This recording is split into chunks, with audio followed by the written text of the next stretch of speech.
Hello, ladies and gentlemen. It's a chess show on Pod TV. My name is Sasha Star, and we have today our guest, starting with Professor Ken Regan. Welcome to the show.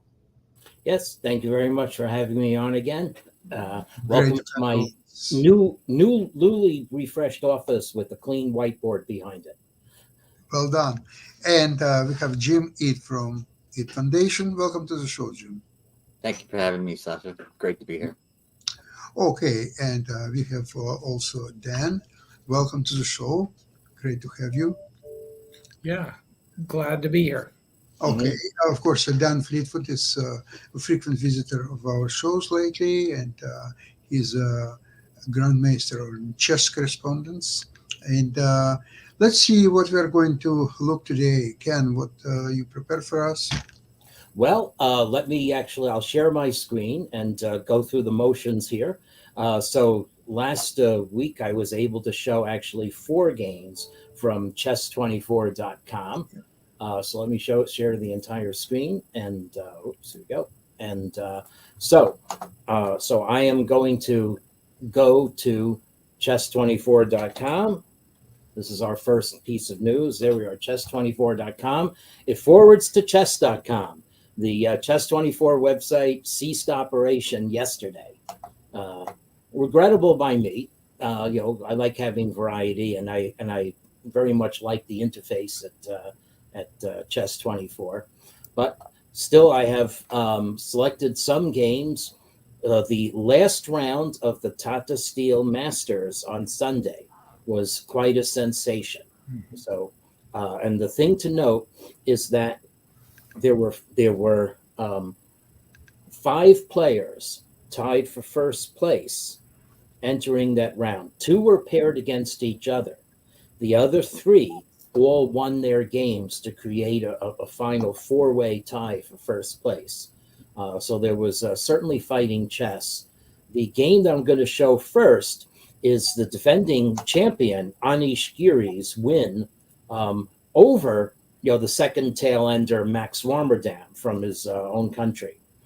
But still in all, this was not a smooth demolition as might have been supposed from looking at the final position. It's actually a very nice tactical game. So, um, so actually, this is already rather singular. E3, one E3 is called Vant Croix opening. At least it seems to come from the Netherlands. So I guess you should call this the Vant Croix deferred. It's being labeled the Reti opening. What it actually becomes is the 1B3 opening by transposition. So this now is a more normal sequence Very than I could familiar. have imagined. Yeah. Still, you're basically playing the Queen's Indian defense with a tempo up. And that will especially be true if Black ventures C5, as Black eventually does in this game. So I liked playing this kind of position for White because my bishop on B2 is a nice diagonal. It is not going to be challenged.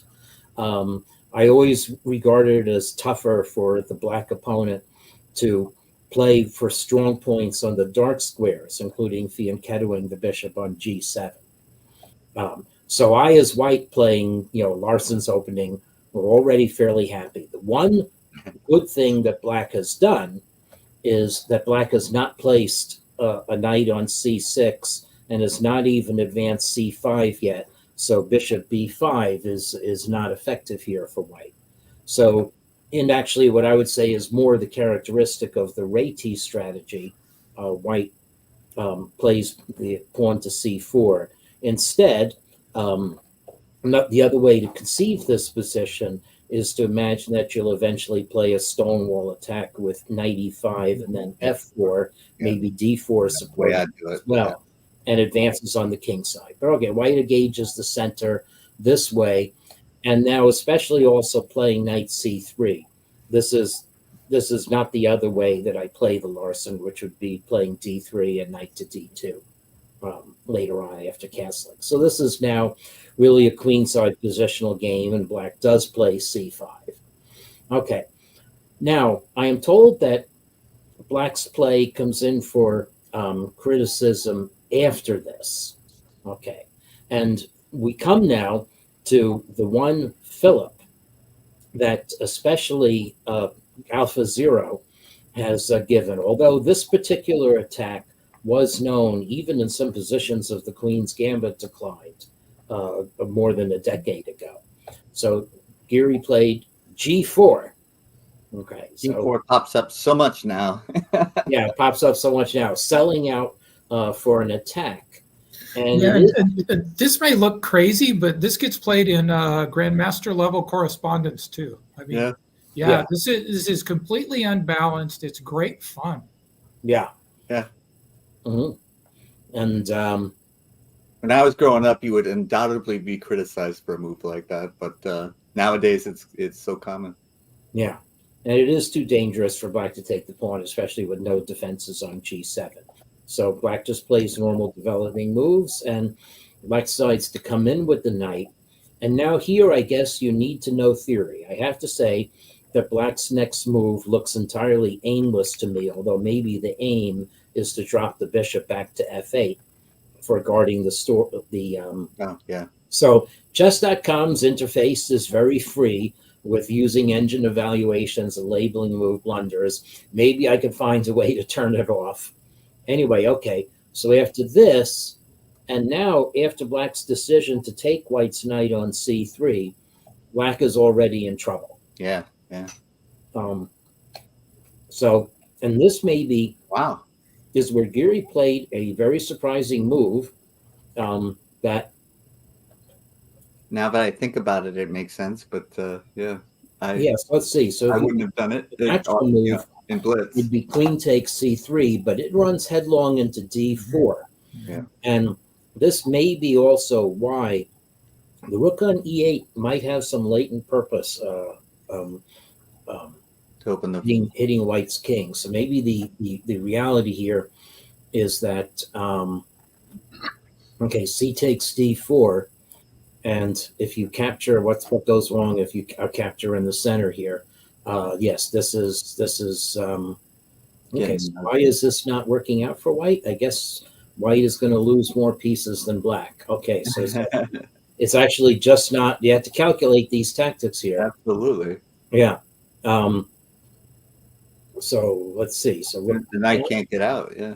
oh, that's right. So the point is that white's knight is trapped, and black just retreats, and black will be up a piece. Yeah. Okie doke. All right. So that's basic tactics. So whoops, trap. Okay. See again I'm not used to the interface yet, so apology. No, not a problem. We'll get Go back to to my the position. okay. So we'll go back and scroll back up to the position that we had. So white, therefore, bishop takes C3 would doubtless also run into D4. What would they want instead of knight takes knight? F5? That looks dangerous too. Yeah, let's see. So instead of, well, let's see, I have the engine on. So it does say that white hasn't, that the rook E8 move was inferior enough. It wants black to play knight B4, but F5, yeah, you're right, F5 looks dangerous. Otherwise, well, the way black played was almost a pawn error according to the engine. Now, let's see. Now, why does chess.com say that d takes C3 is bad? All right, how do you want white to recapture? You want white to capture? Oh no, the question mark was from black's move. Okay, Right. So That looks fine to me now that I wouldn't have occurred to me, but it looks fine now. yeah, we will probably the resulting increased use of this interface for demonstration will isolate bugs. Now, so the point here actually is that black's center is white's going to castle queenside. The rook will be on the D line. Black's center will come under attack. One of the themes of the rest of this game is will white's bishop on B2 be revived? As you'll see, it is at the very end of the game. Anyway, because this bishop is currently muzzled, black reasons incorrectly, according to the engine, that he can play strong point defense on the king side. Yeah, that's kind of And maybe get his bishop to F8. Maybe this was part of a grand plan. Bishop f8, g7. Well, let's see how that grand plan gets executed. So now h5, Premature. that's getting a query. Yeah, White- I don't know. Question mark is I mean, it's the second best move. I don't know that deserves a question mark. This is chess.com being too talky. Yeah. And maybe I can turn this display off. No. It's fine. Yeah. Yeah. Anyway, okay. So anyway, Maybe dubious. I would, of course, castle. I mean, look, putting that pressure on the d file. Yeah. Right. Right. That seems more consistent, but yeah. Yeah. So now black plays a knight e5. I guess a shortcut way to get the bishop on the good diagonal. So there we are. Now black has the bishop on the nice diagonal, but there's still the case that white is better developed. White's bishop on f1 counts as developed. Black's bishop on c8 does not count as developed, given the nature of this position. Okay. Okay, so black, anyway, so this gets an exclam. I have no idea why. It's the only move. Maybe because it's the only move. Yeah, Right, that's yeah. Yeah, you're right. It's a pawn better than any other move. Okay. So we'll say it's box. So I guess now white plays f4 and black plays e5. Boy, I would not be doing things like that. Nope. Developed, but anyway. Who are we to say, right? Yeah. What do you say? White is now going to play queen h2 at some point or threaten it. Yeah. Bishop d3, and this not one I only didn't gets a understand. question mark, it gets an X. Okay, so what does white's move is completely natural. Just take the free pawn on 5. Black will get a little counterplay with bishop g4, but well, I guess you have to calculate tactics with bishop b5. So again, yeah, this is actually a little annoying because black's rook would come down to e1. Okay. Ah, yeah. True. So okay, so anyway, but c takes d5, and Stockfish has changed his mind anyway too about the value of the position. So anyway, so this not only gets the question mark, it gets an X and supposedly hands over the advantage to black after the same sequence of moves. But An X though. That's rough. yes, so No one wants to get an X. good move, and now the engine's bishop g4 would have handed over the initiative to black. I mean, I guess this requires really concrete calculation because okay, but that's not what Varmerdam did. Varmerdam played queen c2. Natural move enough for me, attacking a pawn with check, but just not pedal to the metal here. White should have played c takes d5 on various moves, including here, and the gain on d5 outweighs the loss on the king side. Instead, Geary played a natural defending move. And now let's see. Okay, so this is just very weird annotation. Yeah. Maybe I'll find a way to turn this engine off. Okay. That's all right. You can deal with it. It's all right. Yeah. So this is a good move by black, and then a double exclam move by white, but it should not be winning. That's what it means. So it is in fact judged to be white's only way to keep even. I don't know. Queen h2 looks all right to me, especially because black can't take on d3, because then I think c4 really does create. So this is interesting to look at as a sidelight. Yeah. And then then c4. Okay, the engine says it's only good enough for a draw, but How about rook h1 here? that's true. I have a rook h1. Yeah, now really threatening. Nope. Oh, whoops. Side step, but now you are down a piece. So, Yeah, these messy tactical positions. I mean, that's in real time. Yeah. Yeah. I mean, this was of course slow chess, not fast chess. Anyway, Okay. white capture on g6.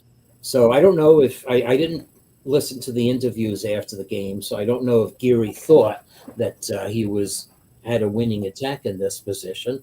it is anyway certainly substantial. I don't. This is much more of a minefield for black than white, even if the engine can hold this to 00, and with multiple ways. So queen c6 or queen e7. The move queen c6 makes some obvious sense to me. Sure. I don't queen e. You have queen e7 connects the rook on e8. That's the other idea. Okay. All right, but anyway, black sidestepped with king f8. Now already, it's not 0-0 territory, which is significant. It means that the engine is not calculating that this position should settle down. Therefore, white has opportunities. Okay, f5, queen f7, an exclam move. White plays here. That's natural. You don't want to trade queens when you're a piece down. And this gets the queen out of the way of white's pawn roller. Nothing wrong with g8 and f6. I don't know. I'd be terrified if I were black in this position. Me too. Looks like rook h1 and mate is coming up. But the engine says only slight edge to white, and Varmadam found the right move. And white actually, with this, there's a kind of pin on f6. I mean, white could play f takes g7, but it would lead to an endgame where the worst is over for black, and that's an important thing. Once you get rid of the queens, and once you develop your bishop, pawns will be essentially equalized after black captures on g7. The absence of white's bishop on b2 is really being felt. There's no tactical crush in this position. So hence white played the queen out of the way to f4 to renew the threat of taking on g7 with an attack. And here, Varmadam went astray in the tactics. So bishop f5 was again the correct move. Yeah, not Just clear to allow me why white queen to- f5's bad, but okay. Yeah, but allowing white to regain the piece, you're a pawn down, you're still a little less developed. I don't know. This doesn't look. This position does not look okay. And in fact, Stockfish decides later on that, after looking a little deeper, that it is actually significant advantage to white. So it's possible that really objectively black is just in trouble here, and that the Stockfish we're looking at only to depth 19. That's not even near the depth that I use in my scripted analysis. So this is probably it's weak settings of the Stockfish engine. So we shouldn't pay it therefore too much heed. Anyway, this is certainly a mistake, and now black can't bring the bishop out to f5. Now black doesn't have any checks or threats, so this is really a problem. And from this point on, Giri finishes the game very neatly, including rook f4. Okay, so we're gonna prevent black from escaping with the king on the f file while regrouping for threats on the h file. And queen e6 was the decisive mistake. Queen g6. I don't think queen g6 really holds on. I think this type of position, and maybe you don't even have to play bishop a3 here. It doesn't seem to have much. Yeah, the deeper we look, the higher white's advantage is going. Yeah, straightforward queen h4 or even just king b1. You can take time for that. Yeah. Get the king out. This is just a static.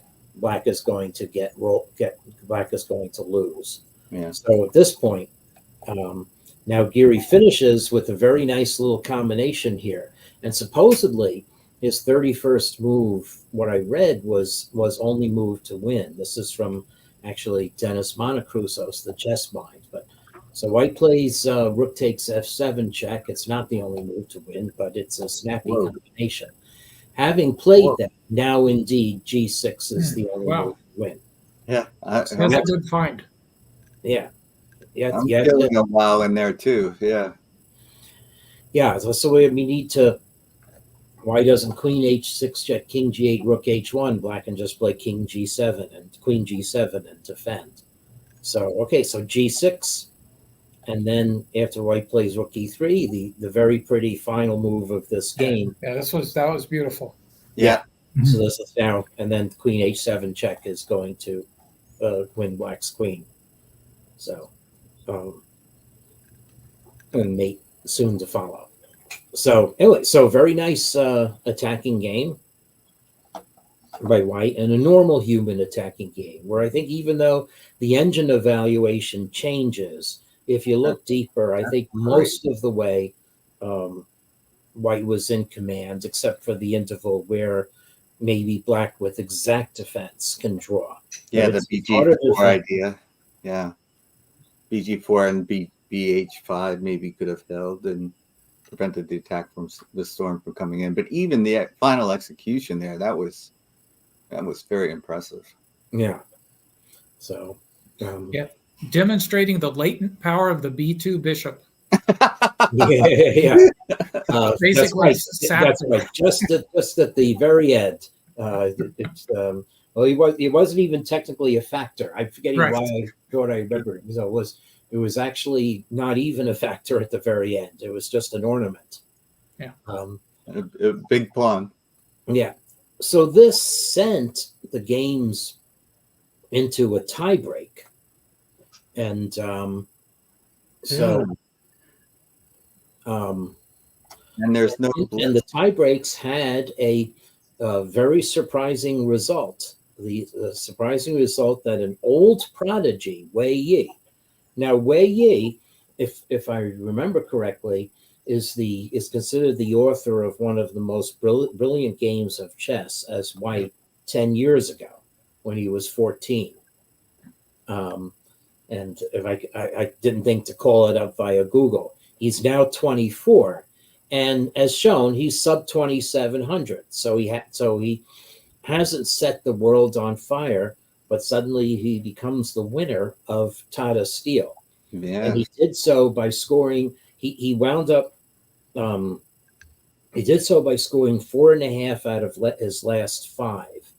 Now let's see, 8.5, 4.5 was the score. So he went from an even score to +4 in the last 5 games of the tournament. So he was faced against Gukesh, who defeated Giri in a closely contested final where Giri originally went ahead.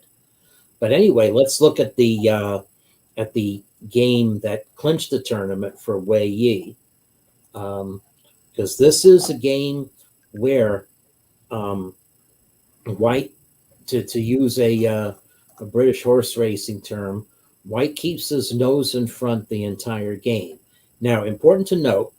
This was part of the normal. So this was 3 minute with 2 second increment, normal speed chess. So, okay, so this is ready opening done with the more usual order of moves for white. So otherwise, similar variation to what we were doing. He doesn't want White's 95. shadowing the king bishop. So here we go. White is set up. So Ken, I like Black Knight on D7 here. Am I wrong? Yeah, I usually would play it with D7 and play the C forward. Yes. So, I mean, I'm not criticizing Gukesh. He's obviously, 2,700. So he may have just been trying to get an original position and mix it up. Right. It anyway, Wei Yi judged that he had time to fianchetto the bishop after all. So this is now a double fianchetto out of the Réti sequence of moves. So black tries to relieve his position by exchanges, and the exchanges happen.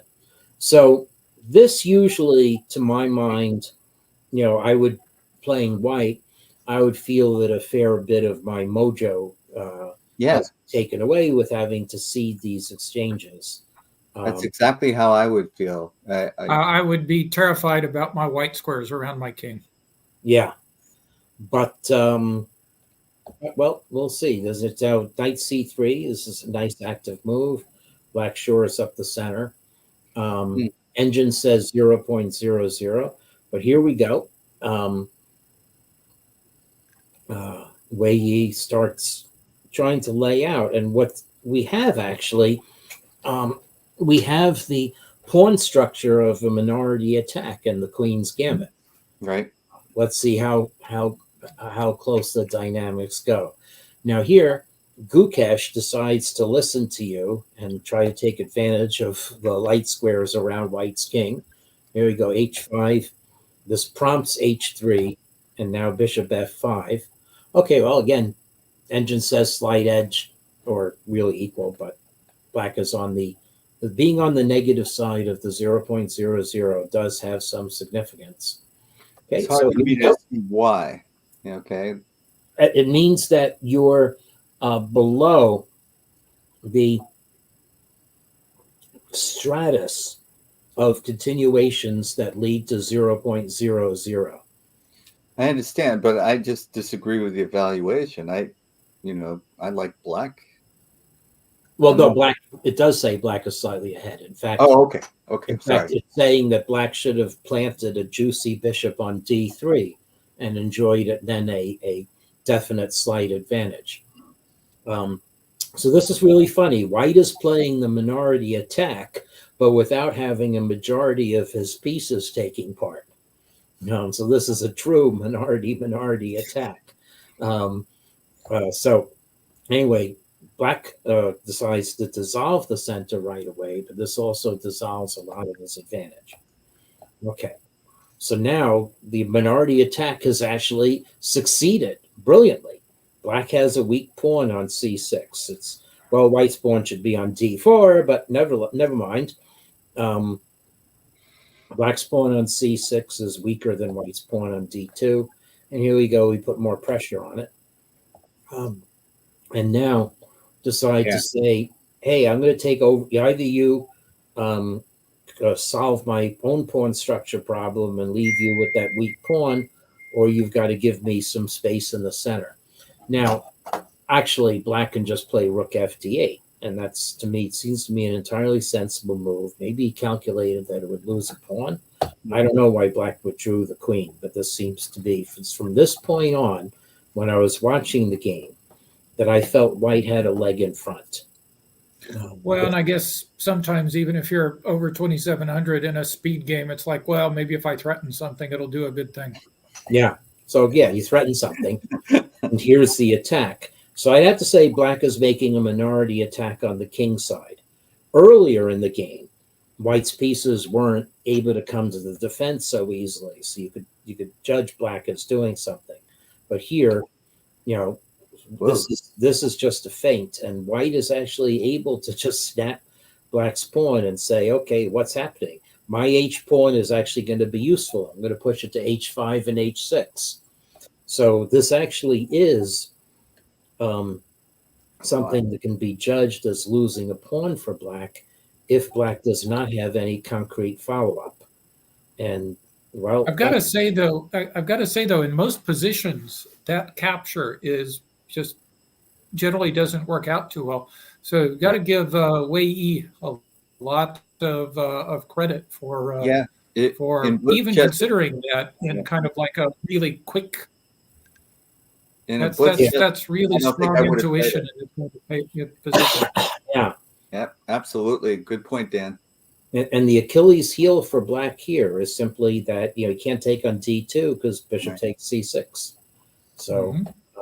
So black shores up. I mean, black's position looks maximalized in some sense. White just defends. And now white here is latently attacking. Very difficult for me to figure out. Yeah. But now, okay. So now at this point, I was fairly confident that Wei Yi was actually going to win because white is up a pawn, h5, h6 is coming. Black has as many weaknesses as white does. I mean, black does have pawns f7 and g7 that help each other, but otherwise, the pawn islands are pretty much the same. White's rook on g5 is the most active piece on the board. And so king f8, rook f5. Okay, now a little bit of skirmish happens here. Now I like white. Yeah. There's a very nice move for white upcoming, if my memory serves here. That rook d3. So this is now keeping it together, and white is up a pawn, and black has to worry about at some point losing a pawn on c6 or d5. So black played knight Or d3. A7. Yeah. Yeah. Yes, it was here. Yeah, it was right here that I thought black was under a lot of pressure and would and that black does not have anything to do. So now both players, as if the clock on the left is correct, and I think it is, both players were down under 30 seconds at this point. Wow. So it's Yeah, also, with like I think what wasn't this played with like 2-second increments? yeah, 2-second increments. So now black plays knight d5. So the issue here is that black doesn't have any real scope to. Black's rooks can't go anywhere and make threats. I mean, rook e1 doesn't make any threat. E2 is covered. Black's rook on f6, maybe you can't really go to f4 because it has to guard c6. I mean, you can calculate that. Maybe it works, but in any event, black felt zugzwanged enough. Yeah, that's very surprising. Okay. Yeah. So it's now you're definitely down a pawn. Okay, maybe you'll get counterplay on the king side from open squares, but after g3, really not. And now black is going to shed another pawn in short order. So at this point, rook f3 check and rook e5 was a strong attack because the rook e5 pins black's knight to e8 and makes rook takes d4 get answered by bishop takes g6, winning material. So white did not have to guard the pawn, but even so, this gets an X from the engine, but white still has a completely comfortable advantage. Gosh, I never used to get X's. Yeah. Okay. So I don't know. I guess technically speaking, this is said to. So what could black have done? Rook h8, I guess, is counterplay. Okay, you're right. Rook h8 is counterplay, and white can't guard the pawn on h8. So king e3 is just a blunder. But black also playing on close to increments. No time to think. Yep. No time to think. And now the final part of this game has been praised as Wei Yi coming up with lots of tricks. That's what the commentators said at the moment. Okay. So going back to f6 is a mistake. Black should play c5. Yes, c5 is a chance for liberation here. And then black would only be a pawn down. So okay, so h4 is a mistake. Well, we won't really pay attention to mistakes here. The players are moving instantaneously. Actually, black shed the pawn. Brief attempt at counterplay doesn't work. And then the finish is bishop e6. One more trick. So anyway, I guess in blitz this counts as a smooth win. And as I said, white definitely had a static advantage for the entire second half of the game. And I say that even knowing that black did have the one chance to break out and get real counterplay with rook, right. with rook a8. So h8. That was just a messy game, from my standpoint. Not that I mean that it was poorly played. It was just very difficult. The positions were very different. There are so many ways to go wrong. Mm-hmm. Yeah, but what had advantage most of the games?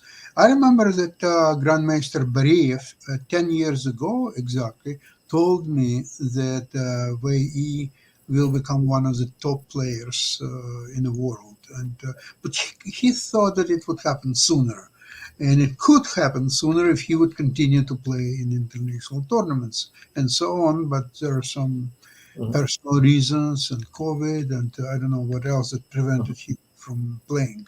But it's a great talent, and the way how he controls the game in his favor most of the time, it's quite an achievement. Yeah. And it's a great tournament, and I just wanted to point out that Tata Steel, Dickinson, we used to have Linares and other great tournaments, but this one's still as strong as it ever was. It seems to me, and it's a treat to be able to watch a tournament. And Is it by now the oldest traditional chess tournament in the I think world? so, unless you count Hastings, in its various incarnations. Yeah, that's true. But Hastings isn't getting this type of talent now. Right, that's right. So this is amazing. Yeah, I talking about what's changed after COVID. We still have the Reykjavik Open that's bounced back, but Gibraltar seems not to, and that's unfortunate. That is unfortunate. The Gibraltar tournament was always that's fun. a good point. Yeah, that was a great tournament too. Yeah. On the other hand, there was a really massive size tournament at Florianopolis in Brazil, Floripa Open, won by Arjen Terry from Norway. Won his first 9 games. What's confusing to me now is who gets to be a candidate because of this result and all of that kind of stuff. And even online now, there's a candidates kind of tournament going on now. I think Nakamura finished 3rd in it, and so Carlsen and Nakamura are playing online, and they're not playing in these types of events. And I'm not sure what's going on and who's getting more eyeballs, which is more popular. That's a good question. But you reminded me of one piece of absolutely momentous news that I have not seen on chess Twitter. In round 10 of the Title Tuesday, early or late on Tuesday, Magnus Carlsen played Hans Niemann. They drew. So any of you heard that? So they actually faced each other over the board. They just played an actual game, got through it, life continued much as we know it. Yeah. The Earth. That's a very good thing. That's right. And there is a strikingly beautiful game that I saw on Twitter, circulated by Tarjei Svensson, and I didn't get tired of the meetings to try to find it on chess.com. I don't know what tournament it came from, but do you know the story behind Chess 24? No, I don't know the origin story. No. I mean, you said it was going dark. Well, yeah. So Chess 24 was acquired by Chess.com as part of the deal with Magnus Carlsen's possessions, or maybe a side part of that. Yeah. And it looked like they were going to shutter it right away, but they kept it open for another year. In any event, understandably, Chess24 didn't want to invest. Chess.com didn't want to invest resources in keeping what was originally a competing site open. Correct. They just wanted to transition those users on Chess24 to Chess.com and then shut it down. Probably. Yeah. So we shall get used to the new interface. But meanwhile, let me find. Maybe one of you can identify what competition this was. Here it is. So let me share my screen again, because this one position is worth looking at. Okay, so sharing my screen, and it's always multiple. Here we go. So I'll share just the tab. So this is a beautiful game by Svidler. It is the Champions Chess Tour, Chessable Masters. If I'd hovered over the link, I would have seen it. Okay, so I probably can find this, but it's funny. Black has played Rookie 1, and your first impression might be, wow, White's knight is pinned to the king. This is a classic checkmate, back rank checkmate on the king. But wait, that's not White's king, that's White's queen. And the point here is, if queen takes e1, then Black has queen takes d4, king d3, and then knight a4. Not knight a4. Let's see. I don't know. Queen d4, mate. Yeah. King, no. Sorry. The White's queen is covering both e4 and a5, so it takes a little more than that. But right.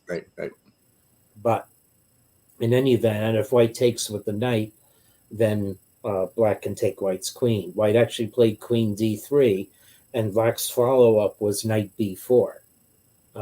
Again, giving an imaginary check to the queen, so I could call this Yeah. the queen game. That's When awesome. I click this link, I do get the game. Okay, so for some reason, I was not getting things. So actually, now you're probably not seeing the game because I only did a tab. So let me come out. So it's worth, I'll share this tab instead. There we go. Okay, so I can play this through. For some reason, it wasn't working before on my phone when I was looking for what this is. So this is Champions Chess Tour.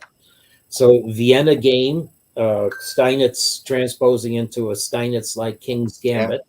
Yeah. So nice old-fashioned chess. Yahoo. But knight takes d5 does not have the seal of approval. Right. And already black is set up to roar back and attack white. So this is my favorite cricket fan, Peter Svidler, Yes. playing black. So here we go, Steinitz king to the rescue, maybe unpinning. Now the brilliant move, rook e1. Oh my God, we're in the 19th century. Yes, This is awesome. yes, and knight b4. Yeah. Where are and- the gold pieces? yeah, Shower the board. yeah, that's right. That So, is fabulous. yeah, this is definitely swashbuckling chess. White gets a rook that cedes his queens. This actually quiesces now. Whoa. Bishop b4 check, another nice move. Yeah, this is also nice. It Yeah. quiesces here. Black has a queen for rook and bishop. White the pawns are even, but more white pawns will drop. So this is winning for black. It takes a while, Yeah. but it's worth showing it to the end because black now queen e5 squelches white's play, and black is able to advance on the king side. Whoa. Yeah. So Well, we guarantee that queen is better than a bishop and rook. So Yeah. it's just a matter of time. yeah, two queens are even better than a bishop or rook. And here white gave up because it's going to be checkmate. Very good point. Yes. So pretty game there. Okay. Yeah. Outstanding stuff. Fantastic. Fantastic. So there's online that is a candidate cycle, Mhm. and there's over the board candidate cycle. So forgive me for being confused. I don't know what to follow and when anymore. Seems to me it's and I don't know whether to follow the online stuff first and the over the board stuff second. It's and then they throw in the correspondence. Correspondence has Apparently nothing to it's do with anything. online That's until the candidates start at the beginning of I April. did that for you, Dan. But I think the World Championship cycle, as we used to know it, has greatly changed. And do you think the online pressure has had any influence over that? Yeah, it's possible. I mean, it's democratized in some sense. There are no longer these interzonal tournaments. The zonals are qualifications into the World Cup, I think.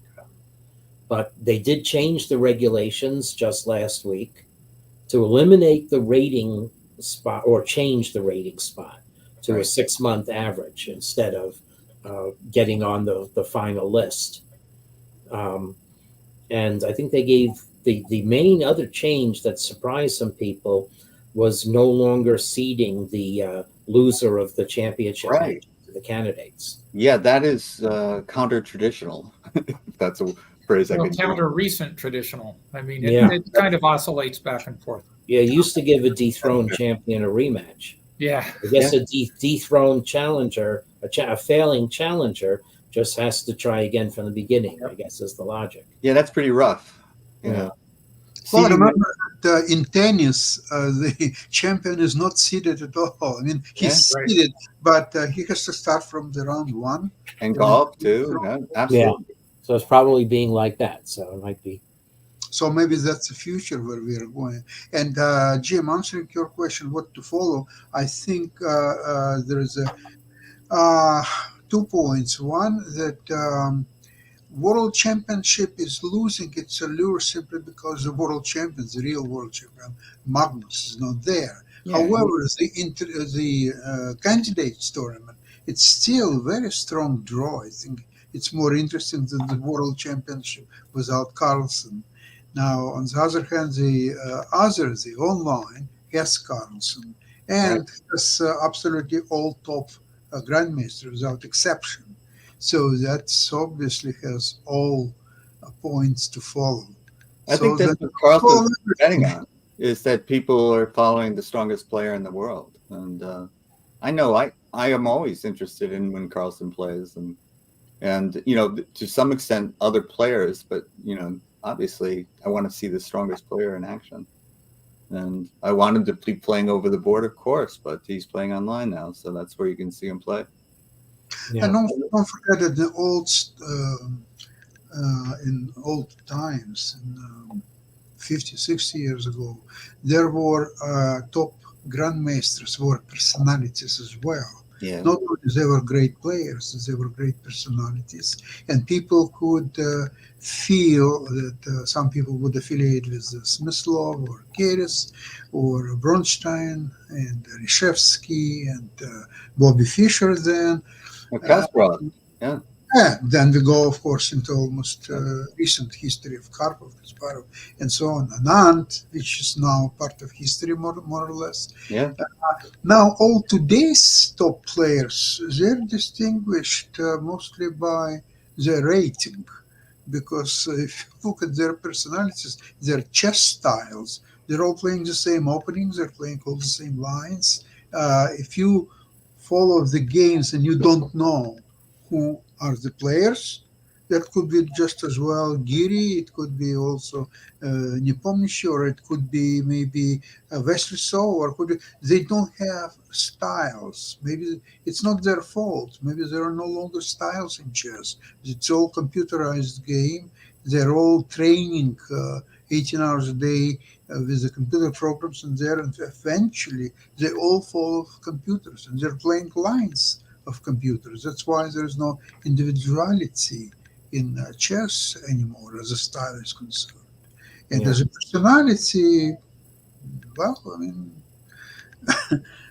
they're maybe not so interesting personalities after all.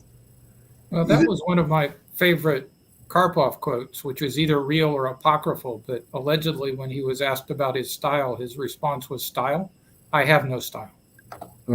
So yeah, and I think he's the first people are one. more and more adopting a universal style. Absolutely. Yeah, they're playing for positions, whether it's a very tactical position or positional game. They don't care. They play all positions and all openings and all lines. But with that, you're losing your chess personality, but that's maybe not so bad after all. Yeah. And I always said that with Karpov, if it was an isolated queen pawn, I didn't look at the position. I just looked at which side Karpov was playing. And that would tell me who was winning. Yeah, okay.